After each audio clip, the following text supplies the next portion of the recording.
Basic psychology. The influence of early attachment. What is the internal working model? Did you know that the way we form attachments in our early childhood can have a lasting impact on our relationships and mental health? Really? I didn't realize that. Can you tell me more about it? Absolutely. Psychologist John Bowlby proposed the concept of an internal working model to explain how our early attachment experiences shape our expectations and behaviors in future relationships. Internal working model? What is that exactly?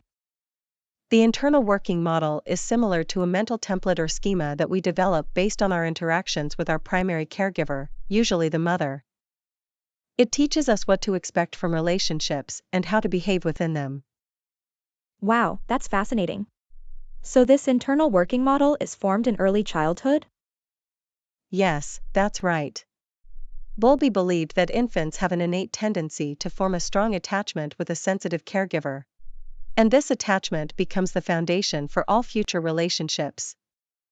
And research has shown that this early attachment style can continue to influence our relationships even in adulthood? Exactly. The continuity hypothesis suggests that the attachment style developed in childhood is often reflected in our later relationships, both in intimate partnerships and peer interactions. That's really interesting. Can you give me some examples of how this has been demonstrated in research? Sure. The Minnesota Child Parent Study found that children classified as securely attached in childhood were rated higher in social competence, less isolated, more popular, and more empathetic later in life. Wow, that's really impressive. And what about the impact on mental health? Well, research has shown that children with attachment disorders, who lack a preferred attachment figure, often struggle to relate and interact with others, which can lead to distinct psychiatric conditions. The influence of early attachment on childhood relations. Research evidence from numerous studies suggests that children with a secure attachment style tend to be more confident and socially competent in their interactions with friends and peers. That's fascinating. How does a secure attachment style lead to better social skills? Well, Hardup et al., 1993, found that securely attached children engage in more social interactions with other children, which helps them become more popular and develop closer friendships. I see. And what about children with an insecure attachment style? In contrast, children with an insecure attachment style have been found to be more reliant on teachers for emotional support and interaction, as shown in a study by Fleeson et al., 1986. Wow, that's really interesting. So early attachment can have long-lasting effects on a child's social and emotional development? Exactly. Belsky et al., 1992, found that securely attached children aged 3 to 5 were more curious, competent, and self-confident, and also got along better with their peers, compared to children who were not securely attached. The influence of early attachment on adult relationships. Research has shown that the way we were attached to our caregivers as infants can have a lasting impact. That's fascinating. What kind of impact are we talking about? Well, studies have found that mothers who were raised in institutional care, without a strong parental attachment, were more likely to struggle as parents themselves. Wow, that's really interesting. Do you have any other examples? Yes, the classic study by Hazan and Shaver in 1987 looked at attachment styles in adult romantic relationships. What did they find? They found that the attachment styles people reported in adulthood closely matched what they experienced as infants.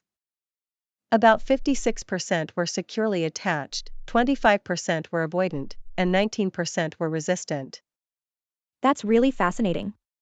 So our early experiences can have such a big impact on our adult relationships? Exactly.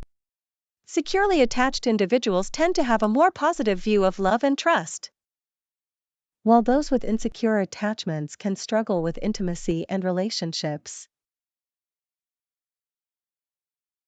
Evaluating the influence of early attachment. Research has shown that there is a link between our attachment styles as infants and the way we approach relationships as adults. That's fascinating. What are some of the key findings from the research? Well, one major weakness in this area is that the research is based on correlational data. So we can't say for certain that early attachment directly causes later relationship experiences. That's a good point. What other factors might be influencing this relationship? Researchers have suggested that individual differences and innate temperament may play a role in how a parent responds to a child, which then shapes the child's attachment style. I see. So the quality of the adult relationships may be determined more by biology than early experiences? Exactly. The temperament hypothesis suggests that our innate personality traits are the basis for how we conduct our later relationships. That's really interesting. What about the research that has found a link between early attachment and later relationships? Well, longitudinal studies, like the one by Simpson et al. In 2007, have found that infants classified as securely attached were later rated as having higher social competence and more expressive, emotionally attached relationships as adults. Wow, that's quite compelling evidence. But doesn't the research also suggest that early attachment isn't necessarily deterministic? You're absolutely right. Researchers have found many cases where people who were not securely attached as infants go on to have happy adult relationships later in life. The past doesn't unalterably determine the future.